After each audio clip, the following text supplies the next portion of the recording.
Boston Dynamics is a robotics company known for creating advanced robots with highly dynamic movement and agility, designed to navigate complex environments. Their robots, such as the quadruped Spot and the humanoid Atlas, have applications in industries ranging from logistics to public safety. They also garner widespread attention with their impressive videos showcasing robots performing complex tasks with precision.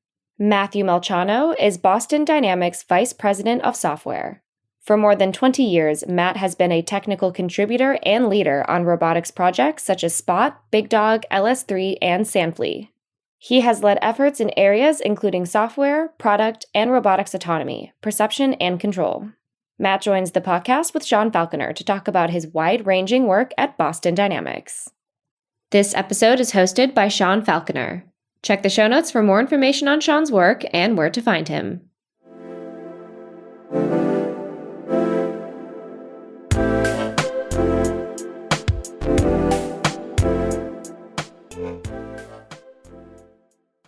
Matt, welcome to the show. Hey, Sean. Thanks very much. I'm happy to be here. Yeah, thanks for being here.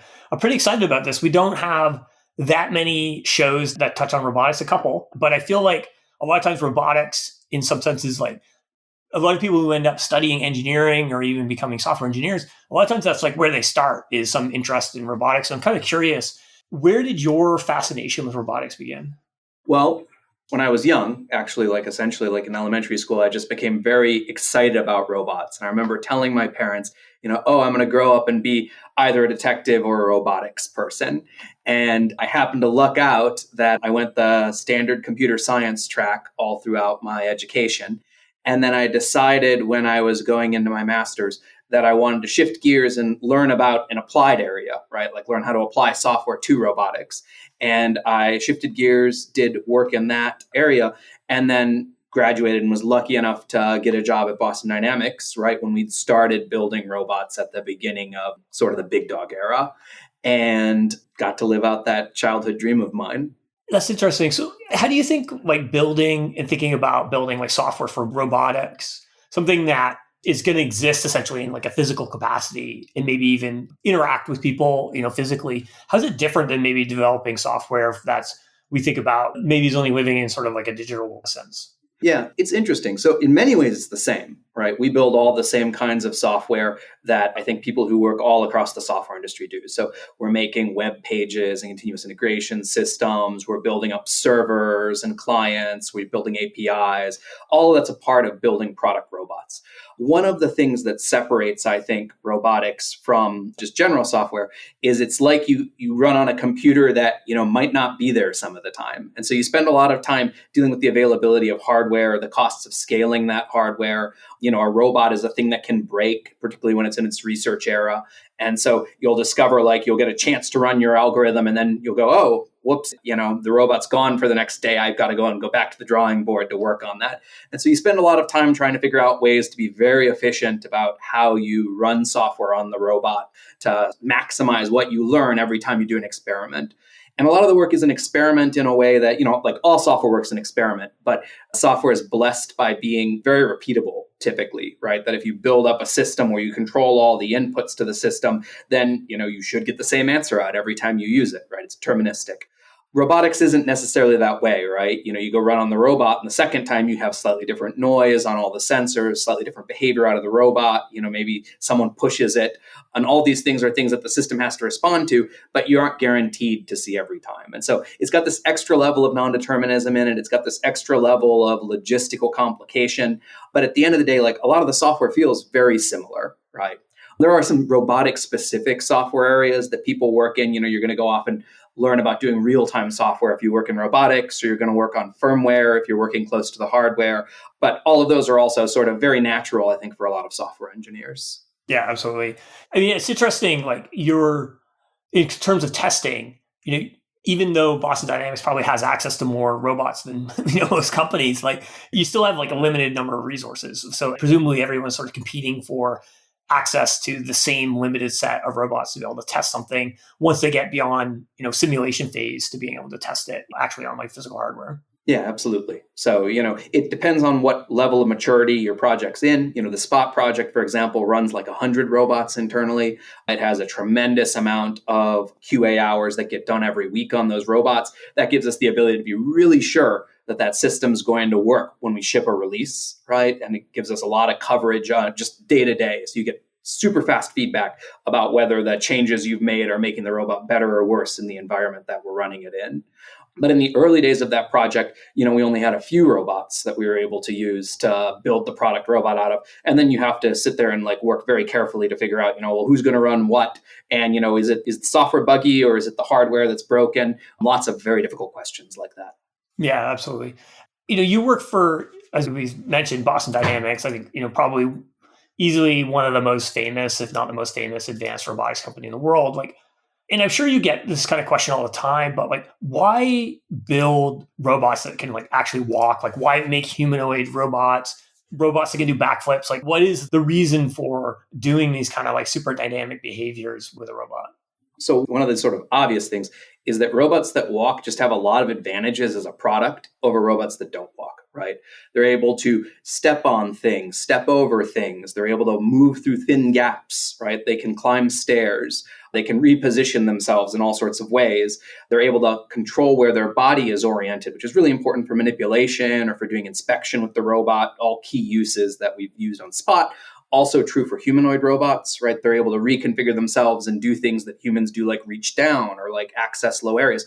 And so much of our environment that we built, both indoors and outdoors, is focused on, being able to do things like that, right? Not all of it, obviously, and, many people are differently able. But at the end of the day, it really is an advantage for a product to be able to walk around, right? And we've discovered that it's let us gain access to markets that previously people have not been able to succeed with wheeled robots in, right? And I think that's been really interesting. The other thing that's interesting about legged locomotion is nature just provides an immense set of examples of the potential of what you can do with legs, right? From speed to mountain goats climbing mountains to just, the kinds of brachiating motion that, monkeys do. You never think to yourself, wow, I've solved this problem completely, right? Because there's always some angle that's of that form. And so I think those are two sort of key advantages that are just very practical for us to focus on. Beyond that, I think that the holy grail of robotics is general purpose robotics, building machines that are able to cohabitate with human beings and do really meaningful work for people to improve and enrich their lives. And so, I think that us continuing to focus on building really capable robots, which I think that limbed robots have, for example, are just really worth the effort. Yeah, I think it's an interesting point because a lot, especially internal environments, physical environments, are designed by humans. And we design a lot of our environments based on how we're going to access them. And that's us, walking around these different places. And even in nature, a lot of, at least the large mammals that are taking up space are walking, and that's their form of essentially, locomotion. So it makes sense that a lot of the earth in the world is basically going to be sort of set up for success when you can move in that capacity. What is kind of hard though about designing a robot that can walk naturally, that mimics essentially the walking behavior of either an animal or a person? In some sense, we like to think that we've largely solved mobility at Boston Dynamics, right? We think that our walking behaviors are working really well right now. And if you look kind of at our focuses, we now spend just as much time on questions like manipulation, autonomy, navigation, and how to, use AI on our platforms. So in some sense, we don't think of mobility, legged mobility, as that hard, right? However, we put tons of effort into getting here. And there's, a lot of nuances in how you build a system that can do that. And there's always more to do. A great example for us was we have customers that have slippery facilities with wet floors that are concrete. Those are incredibly hard to walk on. One of the things that we did was use reinforcement learning to build new capabilities into Spot, so it was able to walk on those slippery floors much better than it could before, and probably better than I could walk on those floors right now. And that's, us adding more capabilities into what we have. But, we feel really good about the performance of the legged mobility that our platforms have right now. So it's been less of a focus for us. And we're looking now much more forward towards, how to use that mobility to perform work with manipulation, or to, let our robots go and do a set of inspections across a building, things of that form. And then is there a difference in terms of, solving that problem for like bipedal locomotion, like a human basically, versus like an animal like Spot's, obviously like modeled after a dog. Like, are there different challenges with that kind of motion, and is one easier than the other? Yeah, it's an interesting question. There are and there aren't. So the nature of the motion is different, right? In that you have four legs or two legs. But the same questions apply. How do you balance the system with the legs that are touching the ground? How you move the legs that aren't touching the ground to smart places to put them? What are smart places to put them? How do you perceive the ground around the robot so that you're able to, know where you can and can't step? All of those are very similar problems. And if you go look at the legged locomotion literature, way back, right, people generalize and say, oh, animals that work on four legs are actually sort of walking on one virtual leg. And so there's a way that they're all like kind of equivalent. That said, you have more legs to manage with a four-legged platform, but you also have, more points of contact. So it's easier to sort of stand and balance. We use very similar software across all of our platforms. So I would say 80% of our software stacks are the same across Boston Dynamics robots, but we do solve the locomotion problems differently. And particularly when you start getting into questions of like doing backflips, for example, those end up being problems that require us to use a bunch of forward thinking that extends kind of further and has a different precision than the kind of forward thinking that we use inside of the quadruped platforms. When I say forward thinking here, I mean, modeling and predicting where the robot will go and the results of actions that it takes. And so there are differences, but lots and lots of it's very similar, and a person can move pretty easily between working on those platforms without needing to retrain, for example. Yeah, so you said 80%, I believe, is of the software sort of common across the different robots. So when you sort of crack the code on one type of skill, like how transferable is that knowledge? Like once you nail down sort of walking, for example, does that help you figure out how to do say like pick something up and throw it or some other type of movement like that? Yeah, that's a great question. And the answer is it does. So, there's two ways that it helps you really, right? One way is robotics is a pyramid, right? You're building things on a lower level of basics, and then you're adding more complexity and building up. And sort of at the top of this pyramid is, the behavior, right? Something like a high level behavior. But at the bottom is just tons and tons of software to compute kinematics, to make motor control happen, to, make sure that you like hit your real-time deadlines, to read sensors, to integrate IMUs, just all this stuff. And you have to get all of that correct in order to, have the thing at the top work. And so the more you get that pyramid correct, the better off you are the next time you go and build the next behavior, because you're like, oh, if I reuse all this software I've written and it's all accurate and works correctly, then, you're in a great place to sort of move on to building the next behavior. Additionally, some of the ways that we build behavior are, in some ways you just can write robot behavior and be like, oh, to do this, move the arm here, move the arm there. But in other ways, you can write systems that solve problems around behavior. And those can be learned systems or they can be optimizers. And once you build one of those, you sort of transformed your problem from needing to hand code what your robot does every time to saying, oh, I can have this robot solve this problem for me. And so that's where we get a lot of benefit is, building some sort of solution framework and then reusing that over and over again for a set of related problems. Yeah. How much of the software that's running is based on, sort of more of these like general learning systems versus essentially like learning how to solve a problem through test and iteration, kind of like like a baby learns how to walk and move around and stuff like that, versus something that's sort of like a hard-coded sequence that the robot's going to execute? Yeah, that's a great question. Reinforcement learning, which is the thing that you're describing there, right? This idea that you use some sort of mechanism to automatically develop what's called a policy, and then that policy is a thing that you can apply to the robot, is a huge part of robotics these days. We're doing a ton of it internally. Depending on our platforms, we do a mix of things. One of the challenges there is you really just shift a lot of the problems about how you specify the behavior or how you validate that the behavior works in different circumstances.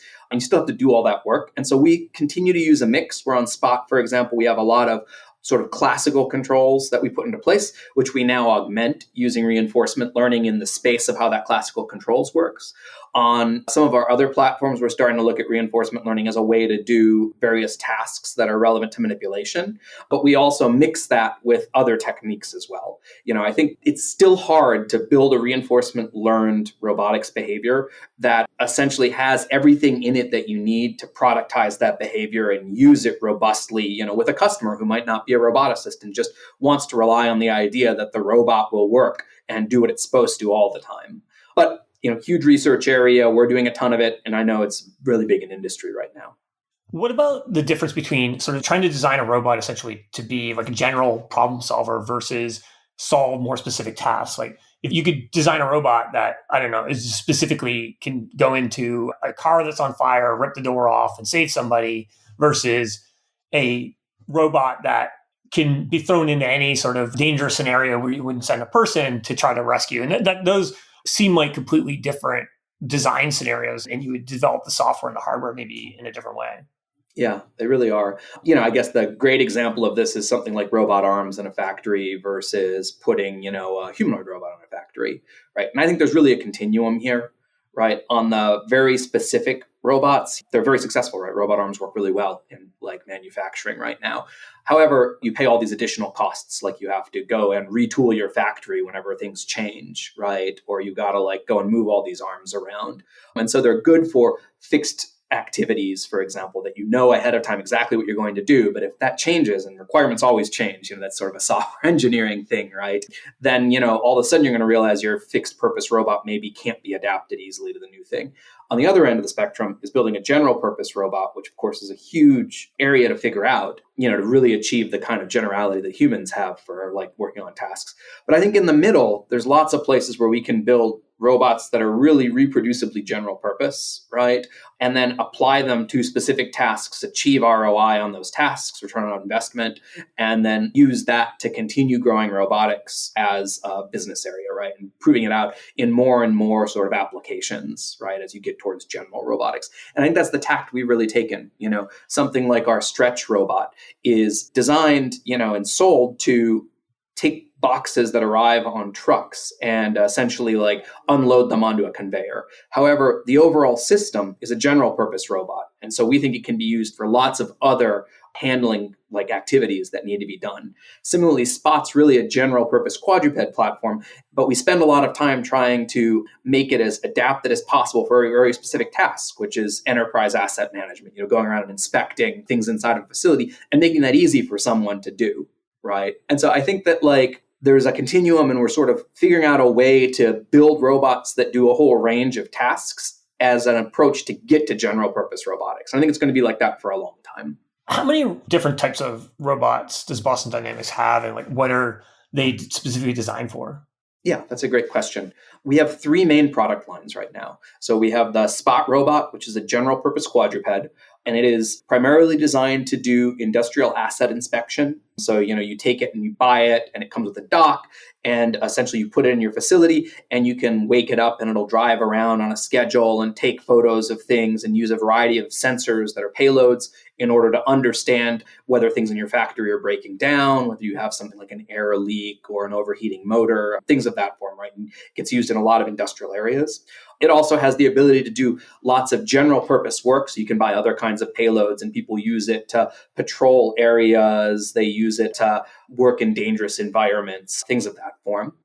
We also sell a robot called Stretch, right? So Stretch essentially got sold starting last year. We started selling it commercially, and it is specifically designed to operate in warehouses, right? And it's interesting because it's not a legged robot. It's a pallet-sized base with a large robot arm, and it's able to use perception and autonomy mechanisms to understand boxes and the environment around it, and then pick up those boxes using a vacuum gripper and unload them. The initial application is unloading trucks, which is really important for logistics. There's so many of these trucks that get unloaded, but we imagine that it's going to be useful in all sorts of places in a warehouse. Right. And then our third product line is the Electric Atlas, which we just launched, sort of our initial like public views of in some videos. And it's intended for real world applications. And we're planning to be testing it along with Hyundai, the company that owns Boston Dynamics, in majority for a variety of applications that are relevant to them. And then what is the interaction with the people involved? Like, I have, Spot running in my factory. Like, how do I interact with it and kind of give it the tasks that it needs to perform? Yeah, that's a great question. Our primary mechanism is a product called Orbit, which we also sell, and it's a web-based experience. So, you log into it and you can use it for fleet management to understand what your robots are doing, monitor where they're moving around on a map, essentially schedule missions for those robots and say, 4 a.m., this robot wakes up and patrols its kilometer route and then comes back and sits down. And then it presents that data up to you and manages notifications. And so that's, we think, the dominant mode of interacting with our robots. We're also working on adding a bunch of features there that, allow you to do more with the inspection data as it comes in.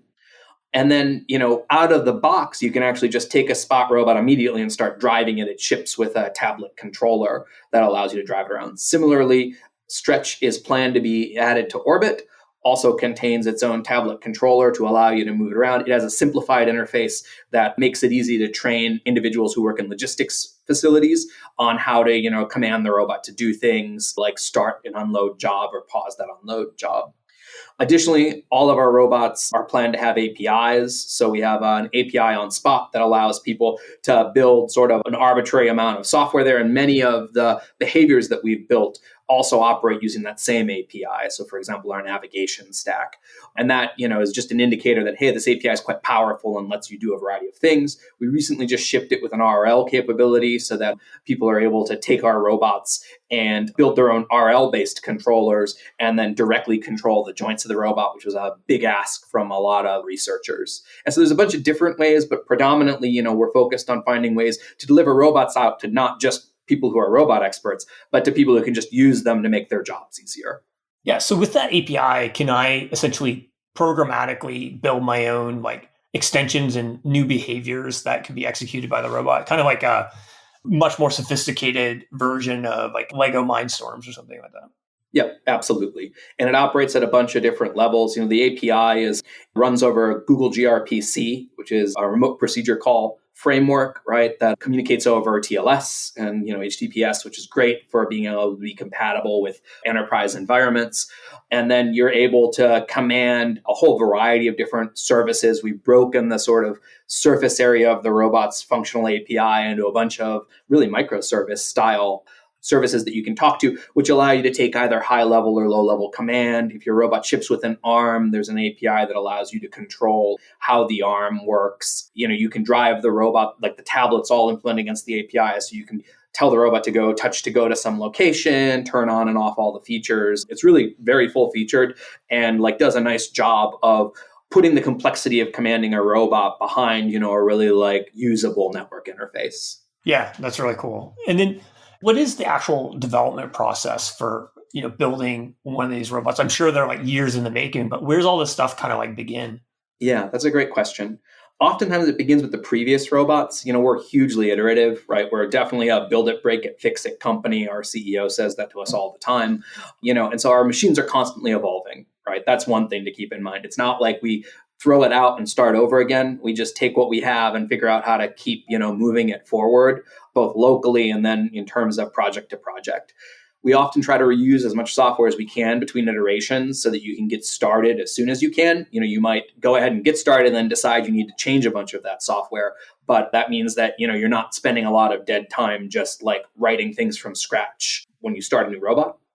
The other advantage of starting from a previous generation of robots is that you have a lot of information that can go into your design process. So, Spot's a great example. I essentially led the software product effort on Spot to turn it from a research prototype into the shipping product robot. And in order to do that, we started with just Lab Spot, right? This thing that was only designed to work in a lab. It was, totally hacked together in order to demo really cool behaviors, right? And we said, there are all these things that are important to building a product. And we just began to incrementally push those into the system and transform the entire system into the thing that we ship that has security and the API and the ability for a person to configure it, and, all these different things that weren't part of the original system. But man, it was great to start with an actual robot and be able to validate every change as you went. When we decide to design a new piece of hardware, we often start with things like simulation right? Where we go and build a physical simulator of it and start asking, how would we move it around? We work with canonical behavior requirements. So people will go and do a study of how the robot should move, very similar to product definition in other places in software, right? How should I move? What are the important factors here? And we'll start doing a bunch of hardware analysis, like, hey, can we make this hardware work the way we expect? Can we test these sensors out on a cart? All that kind of productivity. All this involves a lot of software. That's one of the really fun things about robotics is even when you go work with a bunch of hardware, you end up having to work with a bunch of software. And so as a software engineer, you get exposed to this world of like electrons and atoms, right? All these like machines and mechanisms. And you learn a whole bunch of stuff as part of that. That's just like really, really fulfilling, I think, to see a world outside of just like the software world that, all of us have been a part of. So we'll start with that. And then you just do a huge amount of work, right? Like lots of iteration, lots of prototypes. You'll build similar, like looks like works like robots. You'll be bringing things up all the time and making them like work and then working down the long tail of issues until the system really works as reliably as you want it to.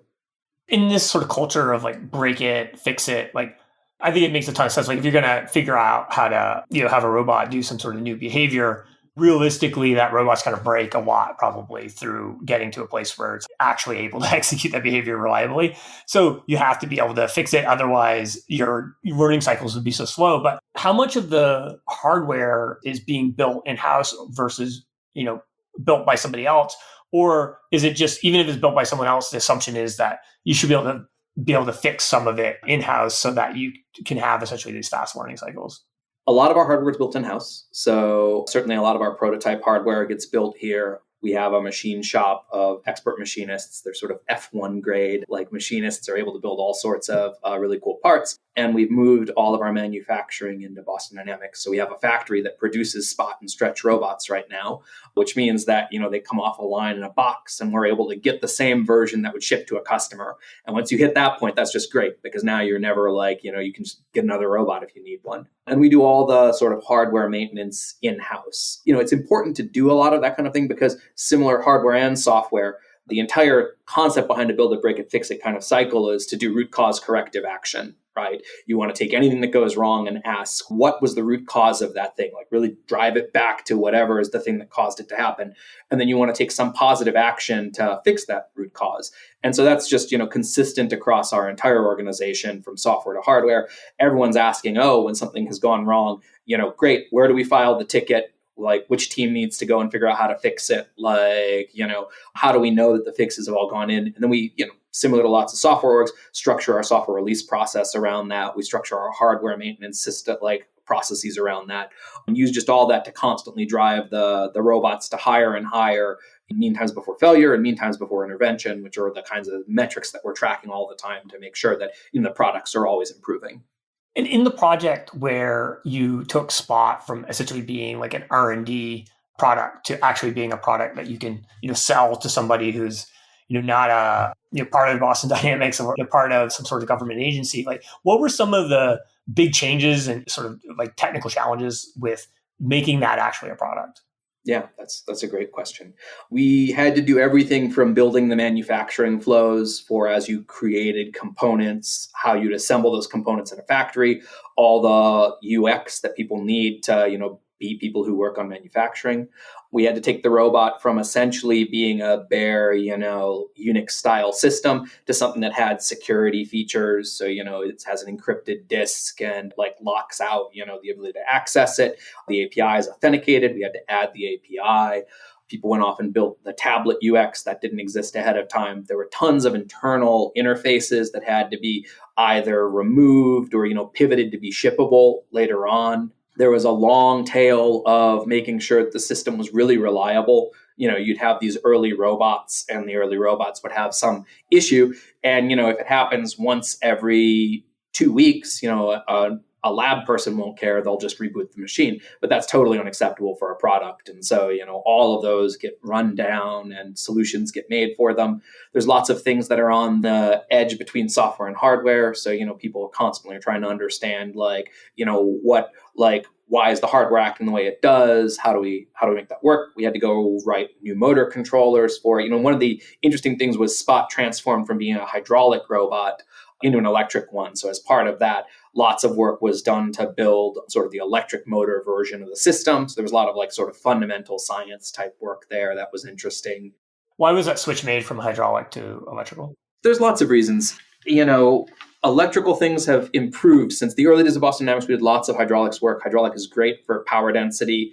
It's also great because you can use gasoline as a fuel, which gives it really high energy density. So, you can put a limited amount of weight in the robot and the robot can run for many, many hours. We saw this in our LS3 project where we had a robot that was able to go, I want to say like 20 kilometers and, on a single sort of tank of gas. But no one wants a gasoline-powered robot in their houses or their factories. And so, it really wasn't the right kind of robot for indoor applications. And so we really started making a transformation around 2014 to electrical robots. And in fact, our last hydraulic robot was the Atlas series of robots.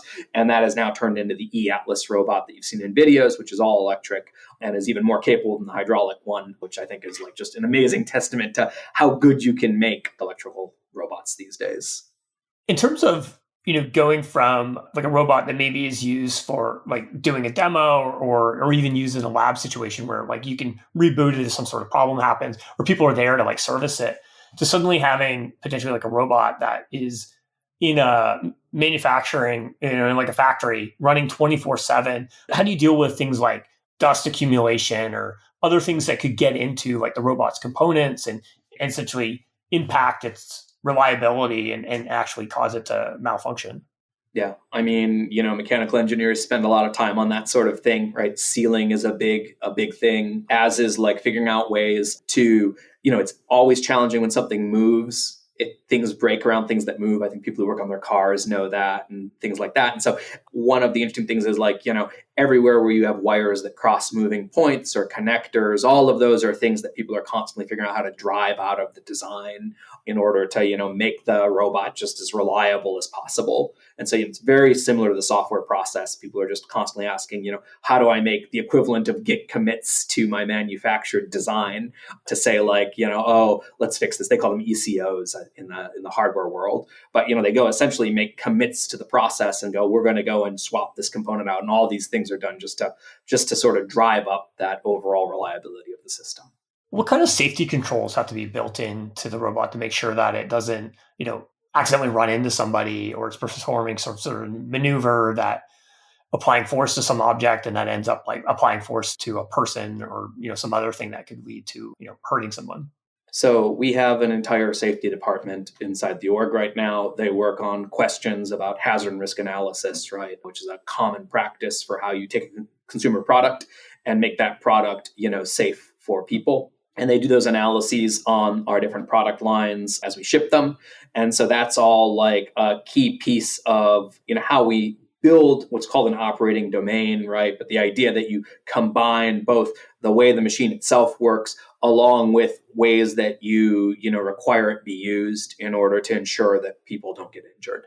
Right. And so that's the thing we do with all of our products. On the Stretch product, for example, it's a very large robot. It has a variety of safety features that ensure that, when someone's driving it, they are right there with the robot. There's a switch on the pendant they use that ensures that, they're paying attention to the fact that they're driving the robot.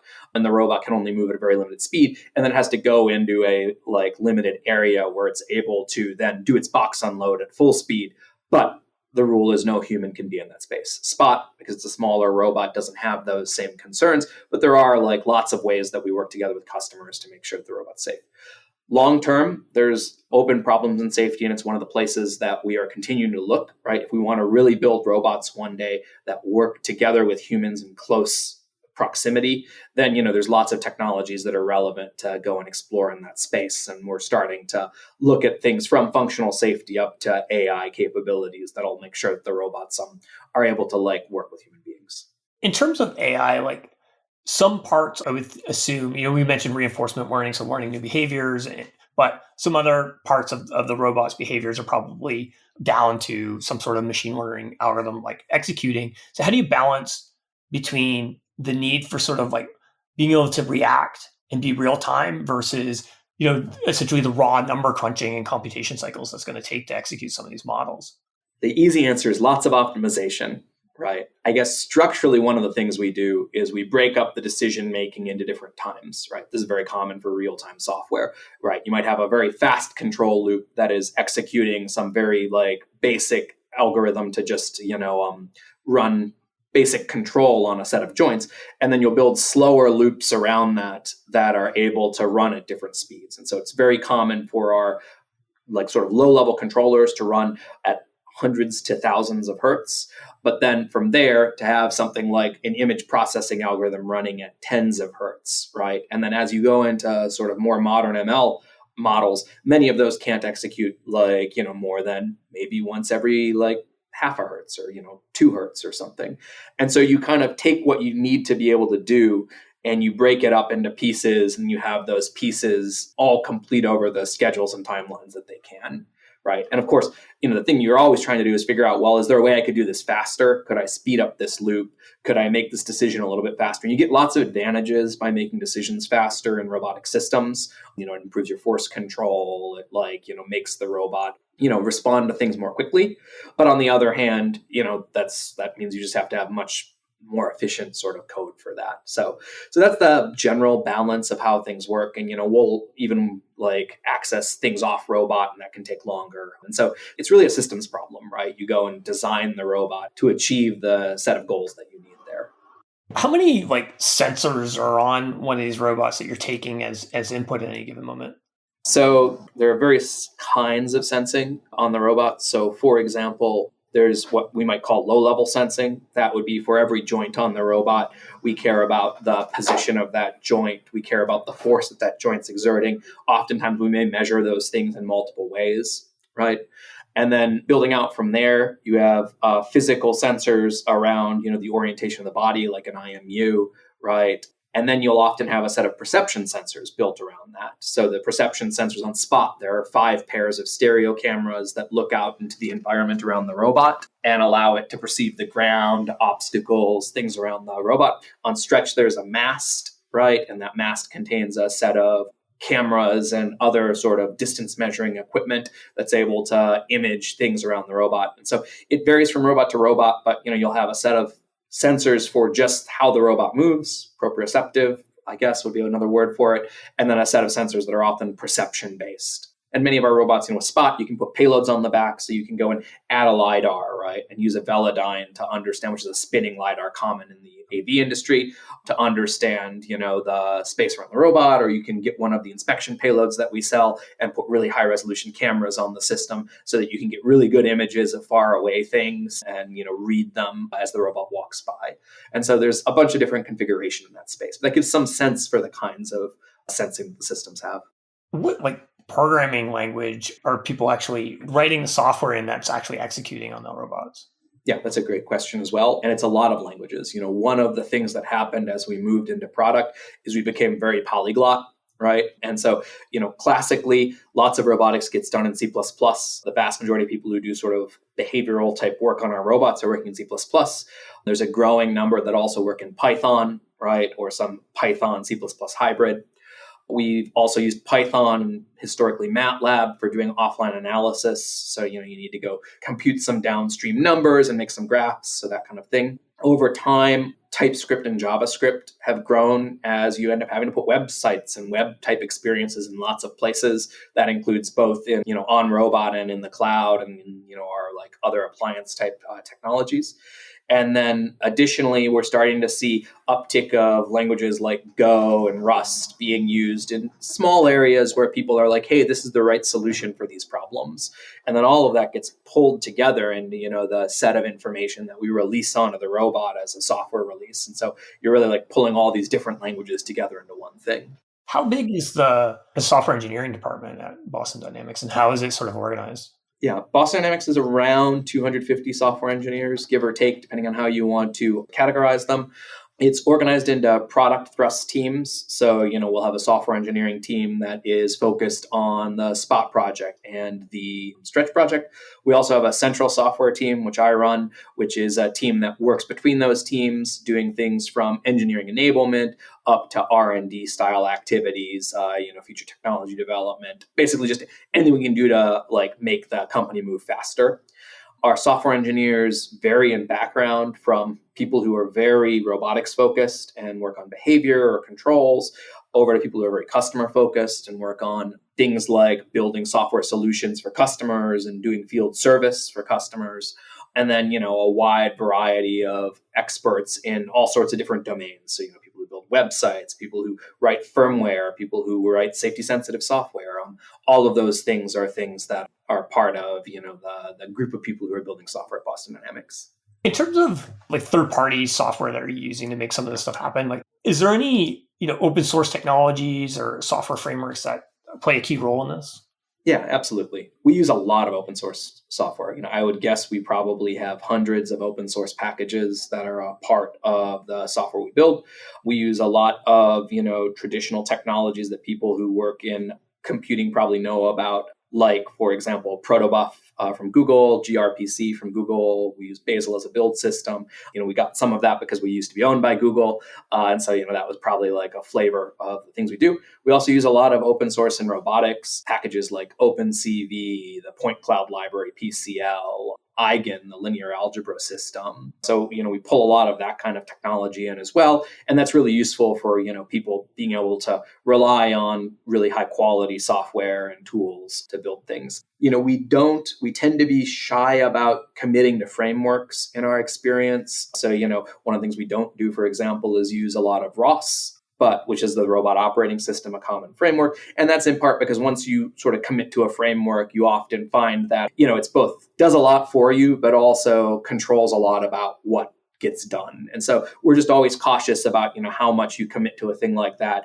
and then how much you can align your roadmap developing software to where that framework chooses to go. It won't necessarily go where you want it to as a product company. So that's something that we pay some attention to. We also built a lot of software because we've been doing this for over 20 years now, building robot software. And so it's one of those things where, we built a lot of technology. And so we tend to use our own frameworks and our own systems as well. I think being at it for 20 years, just like Google had to, in the early days of the web, you have to invent a lot of stuff because no one's solved some of these problems before. One of the joys has been actually seeing software that, I might have written 15 years ago. I've been at the company for 21 years. Seeing software that I might have written a long time ago, still in use today, right? It's an amazing feeling to be like, wow, I wrote that on some field test out in the Mojave Desert, 15 years ago, and it's still in production on a robot today, right? Some utility or something like that, which is true. And so that's been just a very interesting thing about the sort of long duration of time that we've worked on these projects. How much do you have to worry about backwards compatibility and stuff like that as you're building new versions of the software? Is that a big factor? Do the robots that are already out in the wild get, remote updates? We design all of our robots to accept remote updates. We have a system we invested in that lets us do those updates with high reliability and completely control the set of software that's on the robot. It's also a key part of our security story. So there is a backwards compatibility to the robot hardware question that always has to be maintained. So, we don't want to ship a release that won't work on some generation of the robots. That's generally been not a problem since the robots are, they evolve over time, but we've been able to factor those evolutions into the same software package, right? That's a concern. Within our software environment, backwards compatibility, we build everything from tip of master, which is a very common sort of model, largely in an integrated sort of mostly in a single repo, which means that we can do compatibility of our own software with itself relatively straightforwardly. And so mostly the concern then has to be around, did we release an API in the past? And, is that API still valid? We have policies and procedures around, similar to probably everyone, around, taking function calls in that API, deprecating them, announcing it to the customer, et cetera. And so we manage it everywhere we need to, and wherever we can, we simplify it by just making it not a concern, right? Because that kind of stuff rapidly becomes incredibly complex if you let the matrix of compatibility, as we like to call it, turn into, a big matrix. All of a sudden, you can spend a lot of your engineering time just working on validating that matrix. tricks. Yeah, absolutely. And then in terms of the like simulation software where presumably a lot of the testing's happening, like how well does that work versus the real world? Like if something works in the simulation, like what are the chances that it actually works on the physical robot? Yeah, it's interesting. That's actually evolved a lot. So in the early days, we used to think of it as the main purpose of simulation was to show you if it didn't work in simulation, it wasn't going to work on the robot. So you shouldn't even run it, right? And simulation was good for that purpose, which is a really useful purpose, right? To save you the time of running something that doesn't work. However, now we're at the point where for many of our mobility behaviors, we can actually run the behavior initially in simulation, and then the robot can just run that behavior and it will like work out great, right? And that's especially true on a lot of our like on our eAtlas project, right? That team has gotten tremendously good sim to real, as they call it in the industry, results around mobility. The area of manipulation, which has sort of a different set of things happening in it, is I think still an area that sim to real can be challenging. And so, I think that continued work is happening there for us, and I'm sure for others as well, because there's just lots of things that, can be difficult to model. And, a simulator is only going to tell you what you've chosen to model in that simulator, right? It doesn't magically disclose new physics to you typically. Typically, you have to be the person who's like, well, I understand how to model this contact interaction or model, this particular like object. That can be kind of its own thing as well. So, but great results so far in mobility. Is all that simulation software, that's all built and owned in-house? We use third-party packages. So we use Gazebo and Majoko, both in-house. And, we have had our own custom simulators in the past and probably will again in the future. And so, we go and look for whatever tool we can find that will move us forward, right? It's not a key product for us, right? It's a product enabler. And so we're happy to use whatever capabilities will move our products forward and, be as efficient as we can around it. Earlier on, you mentioned how like the holy grail is kind of this, being able to build like a general purpose robot. Like how far away do you think we are from that? And what is sort of the main barrier to being able to achieve it? Humans can do a whole lot of things. And so I think we're actually pretty close to the first humanoid robots being useful in real environments, right? And I think Boston Dynamics has a tremendous background to go and achieve that goal, right? We've got tons of practical robotics experience with our Spot robot. And so I think that we're very close to essentially demonstrating humanoid robots doing a really useful job for people in some environment. I think that I'm hoping in my lifetime, I'll see, robots moving among us as sort of like collaborators in the real world broadly. One of the greatest things about my time at this company has been when I started to see Spot robots out in the real world just by themselves, someone else operating it. It's not the company running it. It's someone using it for a purpose or like demoing it somewhere. And that's just been like such a great feeling in robotics that, I can't wait to essentially see that same feeling happen with humanoids. You've been there 21 years, I believe you said. Like, I guess like what's kept you engaged and excited through, over 2 decades of work on, for the same company? Yeah, well, robotics is super interesting. So that's one way to think about it. There's just so much to learn and so much to do. And the field has changed a ton in that time. What we've done as a company has changed a ton in that time. The earliest days were like late nights, I would be soldering wires or like disassembling things. I'm a software engineer, so that's not my natural habitat. Just trying to like make these crazy machines work. Right. And now, we're shipping products and essentially making like robots do things that no one could have imagined. People thought it was crazy to go build a legged robot when we built BigDog. And now, we're building robots that do backflips and like work in all these industries, which is a tremendous feeling. And, there's just in the process, there's just been so many things to like learn about. Software in my mind is like an applied science, right? It's a thing where like you could spend a lot of time learning about software itself. But some of the richest stuff you can do with software is go learn about someone else's problems and come away with like, this sort of knowledge and expertise about a problem that's like parallel to your own, but with the precision that you learn by being a software engineer. So, you know how to talk very precisely about problems and cases and all that kind of thing. And, it's just like so rewarding to go and like learn that in a growing and interesting field, right? And I think that's something that software engineers like that's one of the great things about the job. right? Is you get to like learn all these applied areas and you're like, yeah, I write software, but I'm secretly an expert in, like motor control dynamics, right? Or I'm an expert in camera processing. And it's like this total separate area that like you get to learn a bunch of physics for and all that. And robotics is just full of that because there's so many different angles. Also, I've been very lucky to join Boston Dynamics when I did. And, we've just been doing really interesting work, and it's just really rewarding to see the impact it has on like kids. They have our robots in museums, and we bring kids in to see the thing. My brother's children love it. It's just like you're like, wow, I'm making the world a better place by doing this. So. Yeah, there's definitely, and I talked a little bit about this at the beginning, how I think a lot of people who go into engineering, their sort of first gateway to that is something with robotics. There's a certain fascination because it's like an actual like thing that you can touch and physical, which is so different than, maybe a lot of things that we deal with in sort of digital software, which you build an appreciation over time. But as a small child, maybe it's like, there's less appreciation there for, I don't know, your business software than something that's like a physical robot that's like walking around and stuff. But awesome, Matt. Well, as we start to wrap up, is there anything else you'd like to share? I don't think I've got anything else. Just that it was a great opportunity to come and talk. And I hope the topic is interesting to your listeners. And thanks so much for, taking the time to have me on the show. Thanks for coming on. I feel like we kind of just scratched the surface here. We could probably spend another episode or two discussing various topics. So hopefully you'll come back down in the future. Great. I'd love to. All right. Thanks. Cheers.